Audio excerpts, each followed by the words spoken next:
प्रवीण कुंते हमारे साथ हैं। प्रवीण जी, कितना दुर्भाग्यपूर्ण आप इसे मानते हैं जिस तरीके से ममता बनर्जी ने इस पूरे मामले को राजनीतिक मोड़ दिया है कि भाई मैंने सुना है कि चाचा और भतीजे यानी कि शरद पवार और अजीत पवार एक होने वाले थे, मिलने वाले थे, और अजीत पवार भारतीय जनता पार्टी का, एनडीए का साथ छोड़ने का मन बना चुके थे। ऐसे सिनारियों में, ऐसे परिदृश्य में इस प्लेन क्रैश की बाकायदा बहुत सघन जांच होनी चाहिए। क्या कहना चाह रही है वो?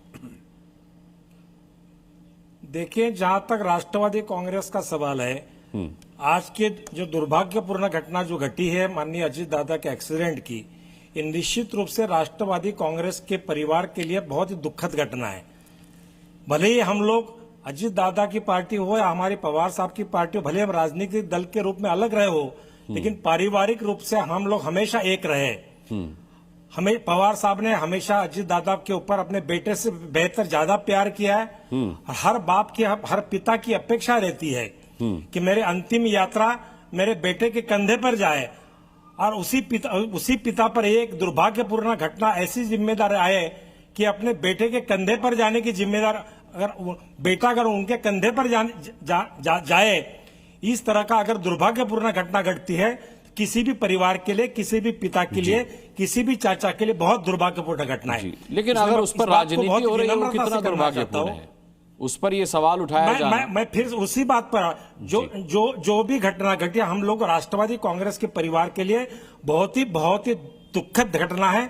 जहां तक राजनीति की घटना है, मैं ममता दीदी के बयान के बारे में बहुत कुछ अभी जानता नहीं हूं, लेकिन एक बात सही है कि अजीत दादा के प्लेन क्रैश की खबर आने के बाद में महाराष्ट्र के तमाम विभिन्न दलों के कार्यकर्ताओं के, खास तौर पर हमारे पार्टी कैडर के अनेक लोगों के, हम लोगों को फोन लगातार संदेश आ रहे हैं कि कहीं न कहीं उन्हें ऐसा लगता है कि इसके पीछे कोई साजिश तो नहीं है। तो अगर कार्यकर्ताओं को और महाराष्ट्र की जनता को अगर लगता है कि इसके पीछे साजिश होने की अगर संभावना अगर किसी को नजर आती है, तो उसमें इन्वेस्टिगेशन अगर कोई करना चाहता है तो उसमें किसको आपत्ति नहीं होनी चाहिए। इस बात पर मुझे अपना बयान देना है।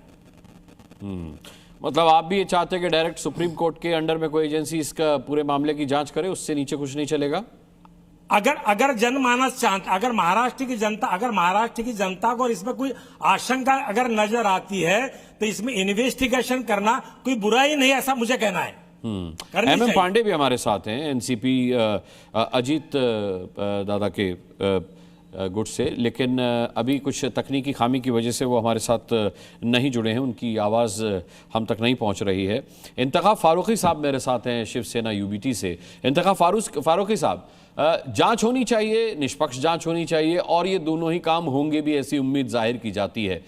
लेकिन क्या आप मानते हैं कि राजनीतिक परिदृश्य को बैकग्राउंड में लेकर के अगर जांच की बात की जाती है तो वो विशुद्ध रूप से राजनीति है?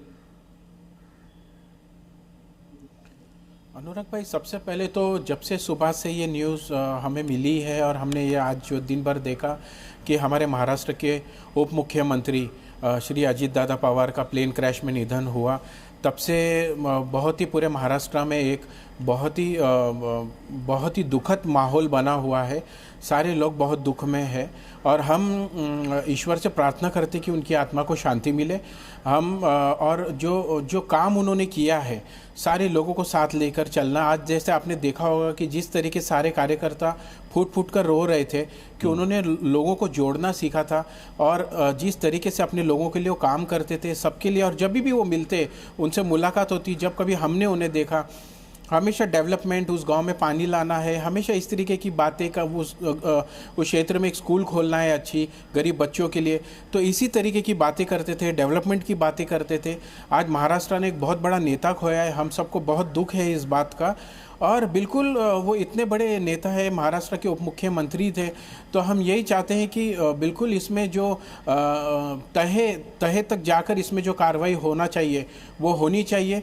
क्योंकि जब एक सीएम जब जाते हैं, महाराष्ट्र के उप मुख्यमंत्री जब जा रहे हैं, तो उसकी सारी चीज़ें, प्लेन को चेक करना, हर चीज़ को उसके चेक करना, टेक्नीशियन वगैरह सारी चीज़ें, तो जो भी अभी इसमें इश्यूज़ आया है, इसकी तह तक जाकर इसकी डिटेल बाहर आनी चाहिए। क्योंकि इतना बड़ा नेता हमने खोया है, और तो बिल्कुल इसमें जांच होनी चाहिए, ये हम चाहते हैं। ठीक है। और हम सारे शरद पवार जी को और पूरे परिवार के पवार परिवार को हम ईश्वर से ये प्रार्थना करते, अल्लाह से ये प्रार्थना करते कि उनको सहन करने की शक्ति मिले।